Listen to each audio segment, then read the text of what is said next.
One of the things that's wonderful about Los Angeles is that there's something for everybody. And even though it's a huge metropolitan area, there's also mountains, there's skiing, there's the beach, there's swimming.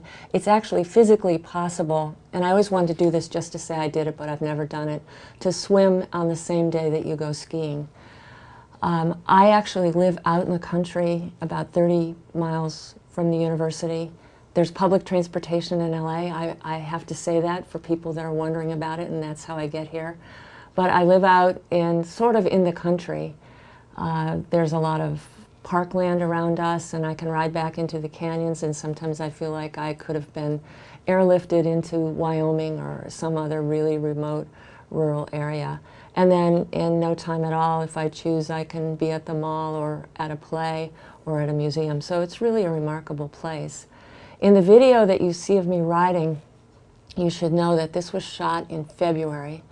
So although I grew up in upstate New York and I love that area, I have to say that the climate in Los Angeles is quite remarkable and really unbeatable. And it's mild in the summer and it's mild in the winter. So it's an amazing place. USC is an amazing place as well. And the Leonard Davis School is phenomenal. Here under one roof we have a variety of disciplines working together in an interdisciplinary way on all the key problems that confront our aging society. So although I've been here for 30 years, it's been a changing dynamic environment. I have to say I'm absolutely never bored. When I look at the clock in my office, it's always, oh no, how did it get so late? I wish I could roll it back so I could spend more time here. The other thing I really love to do is sailing.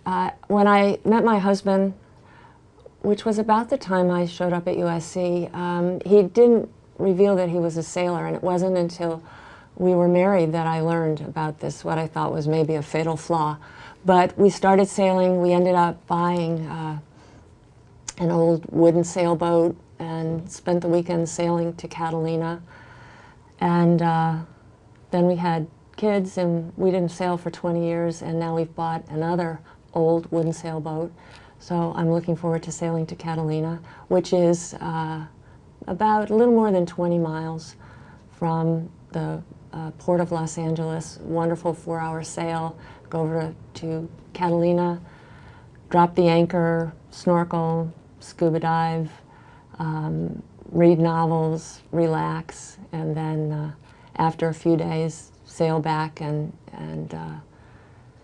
get on that crazy freeway and come back to Los Angeles.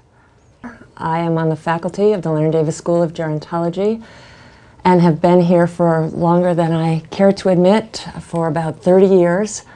I got into the field of gerontology, as many people do, because I had a relationship with my grandparents, and my grandfather was a veterinarian, and some of my fondest memories, he was a veterinarian in a small town in upstate New York.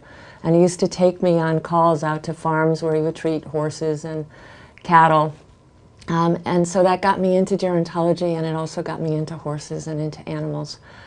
I grew up in upstate New York with 5 sisters and 1 brother.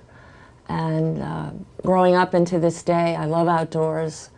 I love hiking and tennis and, oddly enough, weeding the garden.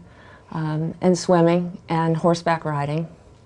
So I think by disposition I'm a generalist, and I'm very much a generalist in gerontology too.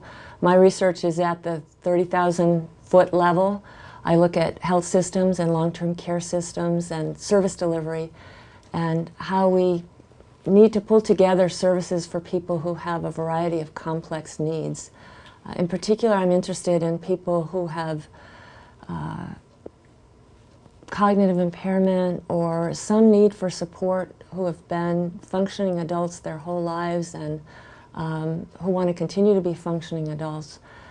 And as a result, I've gotten very interested in kinds of problems that befall people, such as elder abuse. I'm evaluating the Los Angeles County Elder Abuse Forensic Center, spent the morning there. Absolutely heartbreaking, fascinating cases, and the Forensic Center brings together law enforcement, district attorney, a geriatrician, neuropsychologist, adult protective services, victim assistance, a mental health program, all the players that can address very complicated elder abuse cases. And then there's presentations of cases and real-time problem solving. What do we do? Who should be involved? What information do we need? Who should get it? So it's an amazing program and really amazing to evaluate. We're also looking at what is the prevalence of elder abuse in our society. Trying to determine, there's a notion that most of the elder abuse that's out there does not get reported. So the question is, how can we identify it? How can we better understand it? How can we prevent it? And how can we address it when it does occur? I am a USC Trojan through and through. I have 2 daughters. One graduated from here, one is currently here. So I get a good sense of what's going on in the campus as well as in gerontology.